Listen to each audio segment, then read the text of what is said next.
Oke teman-teman, barangkali teman-teman pengen dan minat warna seperti ini. Untuk pertama ini kita memang buat di dasaran pink ya. Jadi kalau teman-teman pengen dasaran lain nanti kita juga akan buatkan. Paling di speed shape aja ya. Jadi nanti kita akan rilis. Dan ini sudah rilis. Kalau teman-teman pengen mau silakan.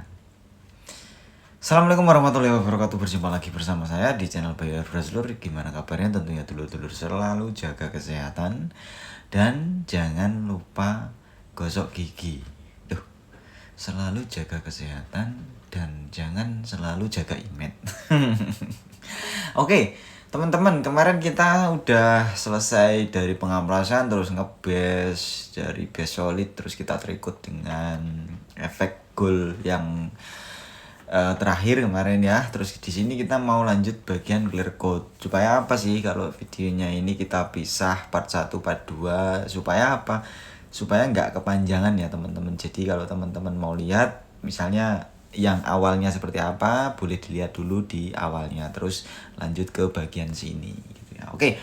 Untuk mixing rasio dari 2100 Bell Coat ini terus terang saya lebih suka cenderung minim thinner, dan thinner yang saya pakai itu di extra slow. Terus untuk kemampuan spray gun saya di minim thinner itu masih bisa dipakai, tapi lebih cenderung lagi kalau teman-teman kemungkinan ya, kalau teman-teman itu kan di Indonesia ini masih banyak yang pakai kompresor 1 HP, sehingga teman-teman itu masih pakai spray gun yang nozzle-nya di bawah ideal standar dari pengecetan. Misalnya pakai 0,8 ataupun 1 mili, otomatis teman-teman tidak bisa menggunakan clear coat ataupun bahan lainnya yang sesuai dengan TDS yang ada. Jadi itu sebenarnya kembali lagi ke teman-teman lagi ya, nanti seperti apa karakter clear coat ini, apakah bisa dipakai di nozzle yang teman-teman punya atau tidak gitu. Jadi mungkin ya ketemunya nanti mungkin penambahan thinner atau penambahan reducer. Jadi itu ya. Kalau saya ini lebih suka minim thinner. Kenapa? Karena gini ya teman-teman, saya kasih analogi sedikit. Kita punya campuran adukan clear coat 2, sama-sama 200 mili ya. Satunya pakai thinner misalnya 30%, terus satunya pakai thinner cuma 10%. Nah, kita aplikasikan sebanyak 3 lapis ideal pengaplikasian clear coat. Jadi sifat dari thinner itu sebenarnya dia hanyalah pelarut ya. Seketika misalnya clear coat sudah diaplikasikan dan clear itu sudah mulai kering, otomatis thinner itu akan menguap dan pergi dari clear yang nempel di panel. Nah, analoginya tadi 20%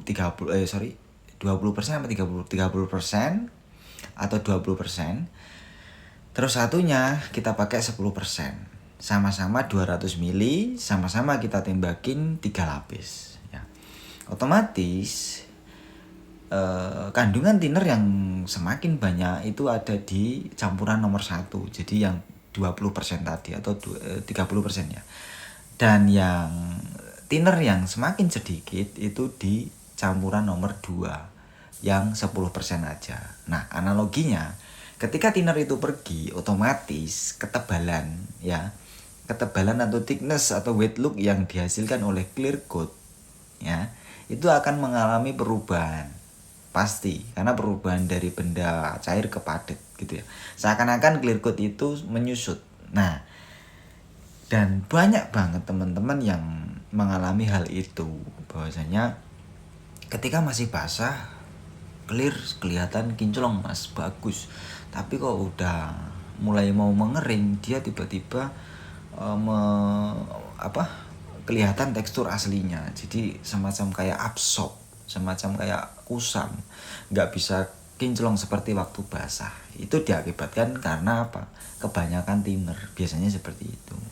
Gimana sih caranya kita mengaplikasikan clear coat bisa mengikuti TDS, bahkan bisa di bawah TDS? Jadi untuk teman-teman, kalau untuk urusan nozzle itu sebenarnya lebih penting diperhatikan ya. Bukan tentang masalah lebar pola ataupun ini. Jadi kalau nozzle kita peruntukan sesuai, misalnya kita kalau biasanya umumnya ya, kalau untuk base coat itu minimal di 1 mili 1,2 1,3 itu untuk base coat ya. Terus kalau untuk epoxy itu bisa di minimal 1,3 1,4 1,5 1,8 karena kita masih ngejar ketebalan. Karena di setelah epoxy itu biasanya ada sesi pengamplasan.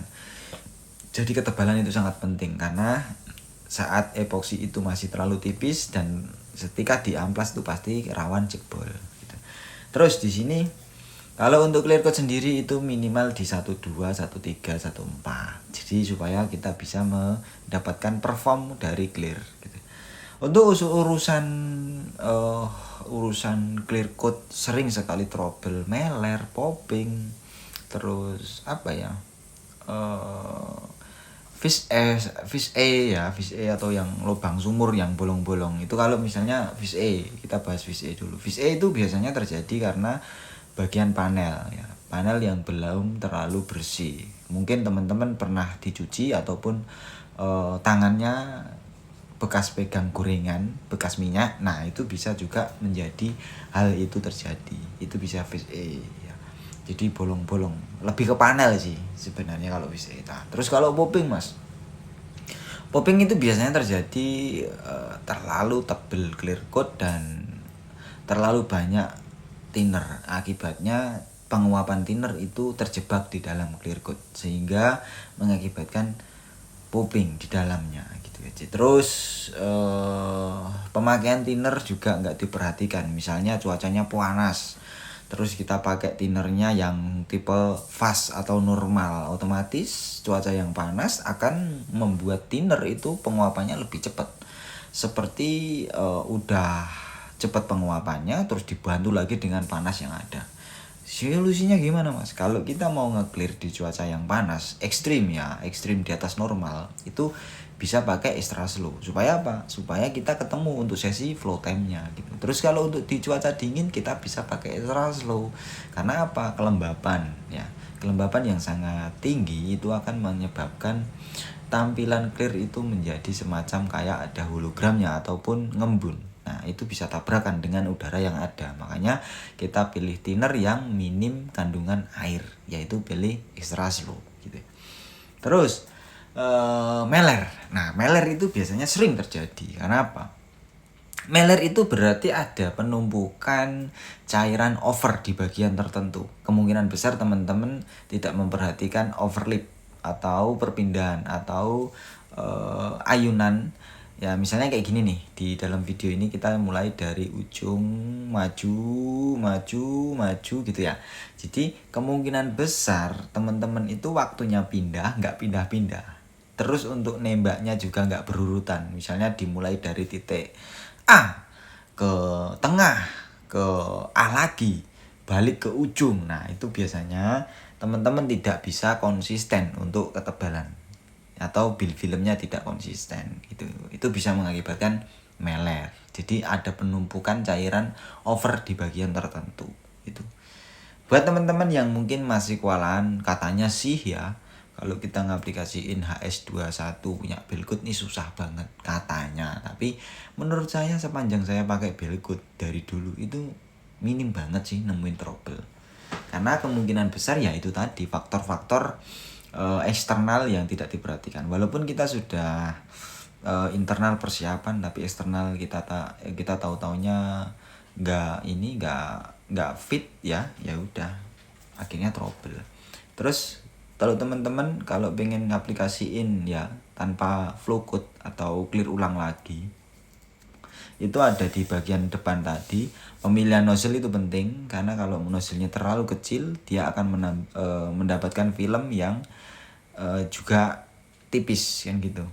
Jadi kalau teman-teman pakai nozzle yang benar, insya Allah mendapatkan thickness atau ketebalan itu akan ideal. Sehingga clear coat itu bisa bekerja atau perform dengan baik seperti ini. Nah, ini masih basah. Bisa dilihat sendiri. Oke, lanjut. Perdebatan antara flow coat dengan nggak flow coat itu masih marak ya, terutama di platform sebelah. Jadi Mas, apakah wajib kalau flow code? Sebenarnya untuk urusan flow code itu kembali ke kepribadian masing-masing ya. Kemungkinan besar flow code secara umum itu adalah sesi bilas. Nah, sesi bilas yang dilakukan ketika kemungkinan besar ada masalah pada saat pengekliran pertama.